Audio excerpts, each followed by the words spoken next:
কিছু কথা আজ আপনাদের মাঝে বলবো, আশা করি সাথে থাকবেন, কন্টিনিউ সাপোর্ট করবেন, একটুখানি ভালোবাসা দিবেন।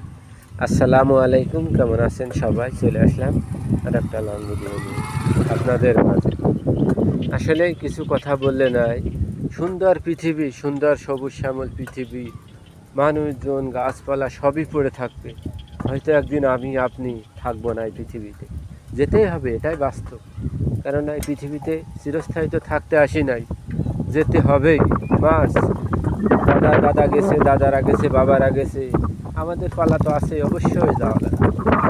তাই মাঝে মাঝে ভেবে অনেক কষ্ট লাগে নিজেকে, সুন্দর পৃথিবী ছেড়ে হয়তো সবাইকে ছেড়ে একদিন চলে যেতে হবে।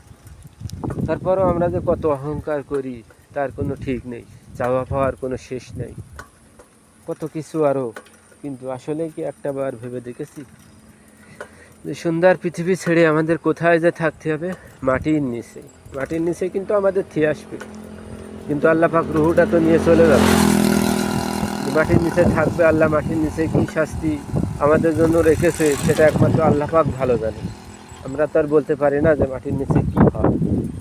তারপরেও একদিন হয়তো আমাদেরকে উঠতে হবে কিয়ামতের দরবারে। কিয়ামতের দরবারে উঠে যে আল্লাহর কাছে কোনো জবাব দেব, সেই জবাবের কোনো কাজ কি আমরা করছি? আমরা কত বড় হতভাগা মানুষ।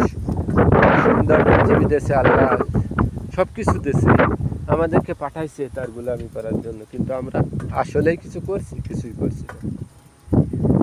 নিজের চিন্তা নিয়ে সবসময় নিজেরা ব্যস্ত। কীভাবে আমার ছেলেমেয়ে ভালো থাকবে, মা বাবা ভালো থাকবে, আমি নিজে ভালো থাকবো, ফ্যামিলি ভালো থাকবে, আমি একটা বার কখনো চিন্তা করি না আমি সুন্দর পৃথিবীতে আল্লাহ আমাকে পাঠাইছে, কিন্তু চলে যেতে হবে সুন্দর পৃথিবী ছেড়ে।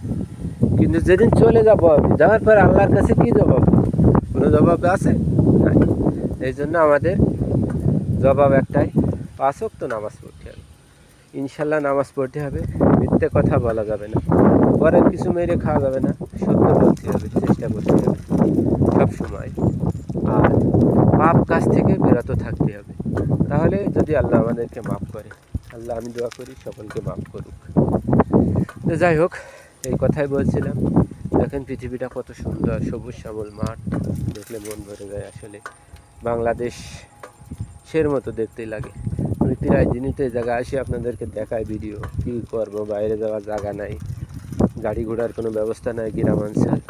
তারপরেও জানি যে দৈনিক এক ভিডিও দেখে হয়তো আপনাদের ভালো লাগে না, কিন্তু কি করব, ভাই হিসেবে হয়তো ক্ষমা করেন, একটুখানি সাপোর্ট করেন, ভালোবাসা দিয়েন, এতটুকুই বলতে।